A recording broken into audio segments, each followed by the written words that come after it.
Hello बच्चों, कैसे हो आप। आज हम कक्षा 3 की किताब रिमझिम से एक कहानी पढ़ेंगे जिसका नाम है बीरबल की खिचड़ी। यह कहानी इकाई 2 से है, यूनिट 2 से है। तो चलिए कहानी पढ़ना शुरू करते हैं। कहानी पूरी देखिएगा और हमारी कहानी अच्छी लगे तो लाइक भी कर दीजिए। और अगर चैनल सब्सक्राइब नहीं किया है तो चैनल सब्सक्राइब ज़रूर करिएगा। तो चलिए स्टार्ट करते हैं बीरबल की खिचड़ी। तो अकबर के दरबार में अनेक विद्वान थे। बीरबल उन्हीं में से एक थे। वे अपनी चतुराई के लिए बड़े प्रसिद्ध थे। अपनी चतुराई से वे बादशाह को भी हरा देते थे। अकबर और बीरबल के बारे में अनेक कहानियाँ प्रसिद्ध हैं। लोग उन्हें बड़े चाव से सुनते सुनाते हैं। तो चलिए आज हम एक और कहानी सुन लेते हैं बीरबल और अकबर की। जैसे एक बार की बात है, अकबर किसी गांव से होकर जा रहे थे।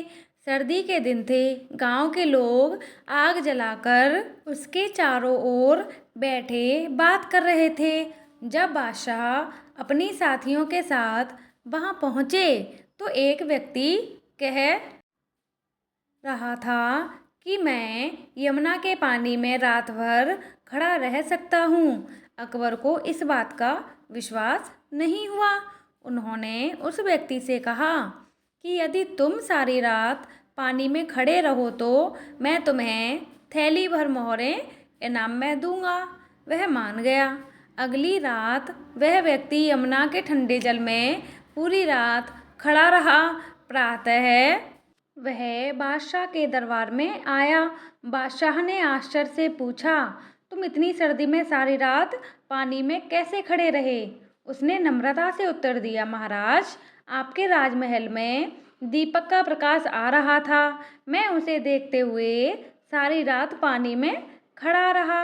बादशाह ने कहा, तो तुम मेरे दीपक की गर्मी से ही सर्दी में बच सके, तुम्हें कोई इनाम नहीं दिया जाएगा। वह बहुत दुखी हुआ और उदास होकर चला गया। उस समय बीरबल भी दरबार में उपस्थित थे। उन्होंने सोचा इस दुखी व्यक्ति की सहायता करनी चाहिए। दूसरे दिन बीरबल दरबार में नहीं आए। अकबर को चिंता हुई कि कहीं बीरबल बीमार तो नहीं पड़ गए। उन्होंने बीरबल को बुलाया। बीरबल ने कहलवाया कि मैं खिचड़ी पका रहा हूँ, पक जाने पर दरबार में उपस्थित हो जाऊँगा। अगले दिन बीरबल को फिर दरबार में न देखकर बादशाह ने कुछ सोचा।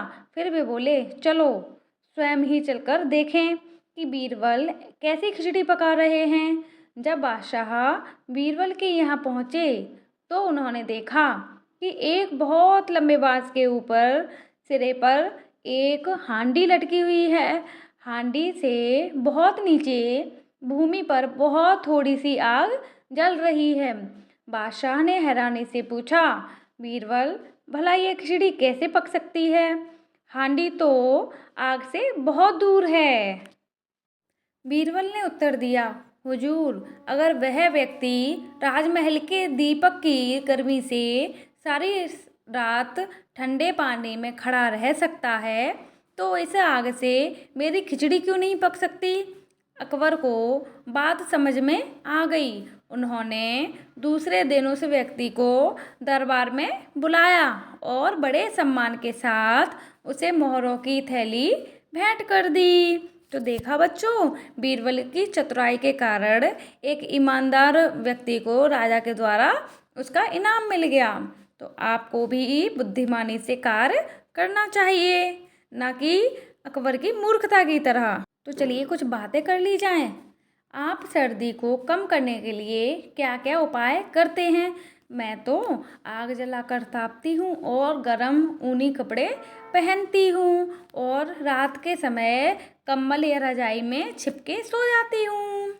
अच्छा, दूसरा है, अपने द्वारा किए गए सबसे कठिन काम का अनुभव बताइए। मैंने ठंडी में ठंडे ठंडे पानी से बर्तन साफ किए हैं और घर का सारा काम किया है। आप बताइए बच्चों। आगे, आपके अनुसार पकाने के लिए बर्तन में आग कितनी दूर होनी चाहिए। बर्तन में खाना पकाने के लिए आग बर्तन के नीचे ही तले पे होनी चाहिए, तभी खाना जल्दी पक सकता है ना। आप अनुभव करके देखिएगा और हमें कमेंट में ज़रूर बताइएगा। तो चलिए सोच के हम आंसर देते हैं। पहला है, बीरबल किस लिए प्रसिद्ध थे? बीरबल अपनी बुद्धिमानी के लिए और चतुराई के लिए प्रसिद्ध थे। दूसरा प्रश्न है, वह व्यक्ति पूरी रात पानी में कैसे खड़ा रहा? हमने कहानी में पढ़ा था कि उसने राजा को बताया कि वो राजमहल में दीपक जल रहा था, उसके सहारे से वो पूरी रात पानी में खड़ा रहा। तीसरा है, बादशाह को उस व्यक्ति की बात पर क्यों आश्चर्य हुआ? बादशाह को लगा कि इतनी ठंडी में कोई भी व्यक्ति पूरी रात पानी में खड़ा नहीं हो सकता। नेक्स्ट चौथा है, बादशाह ने अगले दिन उस व्यक्ति को नाम क्यों नहीं दिया? क्योंकि उन्हें लगा था कि उनके महल के दीपक से उसको गर्मी मिलती रही, जिसके कारण वह पानी में खड़ा रहा, अर्थात उसने उसको चीट किया है ना। तो ये इसका जवाब होगा। नेक्स्ट है, बीरबल ने उस व्यक्ति की सहायता कैसे की? बीरबल ने खिचड़ी बनाकर उसकी सहायता की।